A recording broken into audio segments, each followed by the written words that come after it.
Ayan. Di pa natatapos ang June. Pero banggitin na natin yung mga LGBTQ++. Daming plus.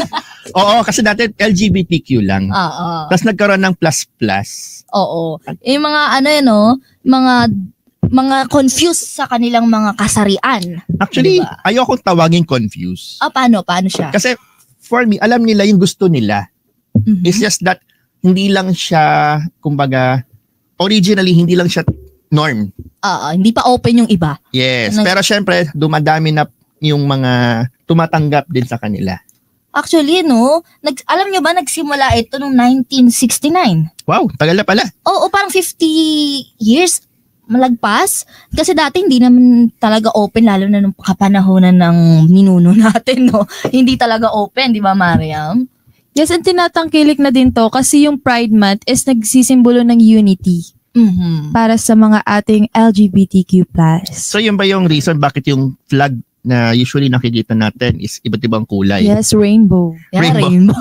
Yan na nga, alam mo, napakagandang kulay kasi makulay ang sinisimbolong makulay ang buhay nila. Talaga naman, 'di ba? Nagbibigay kasiyahan lalo na yung mga gay, mga transgender. Wala naman tayo na pero napakasarap nilang kasama. And dati kasi hindi sila open. So yung mga ninuno natin, sabihin natin may mga same karelasyon, hindi open sa madla. Pero right now, hindi pa rin naman officially aprobado yung same-sex marriage dito sa Pilipinas. Oo, pero magugulat In spite kayo. of that. Dalawa na lang ang bansang walang same-sex marriage. Vatican at Pilipinas. Wow. 'Di ba?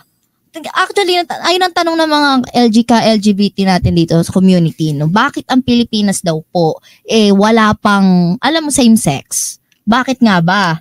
Unang tanong I think ang isa sa mga dahilan dyan, no, syempre yung ating church tumututol din dyan. Oo. 'Di ba? And knowing the fact na ang Pilipinas ay majority Catholic. 'Di ba? So isa yun sa malaking factor kung bakit siguro nahihirapang umusad yung batas, no? Na same sex. Actually, meron silang mga SOGI bill.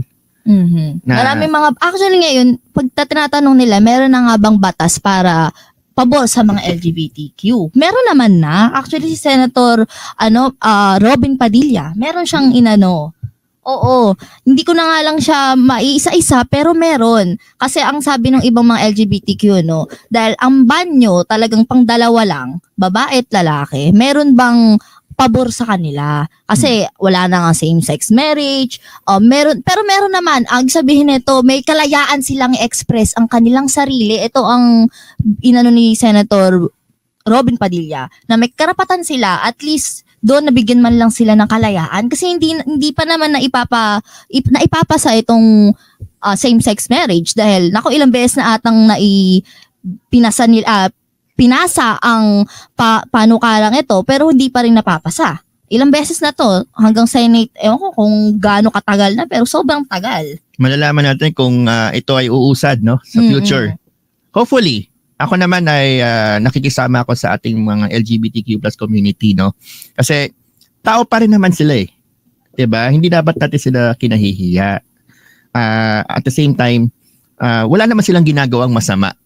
It's just what they want to be. Kumbaga sabi nga natin buhay nila 'yan. Sila bahala.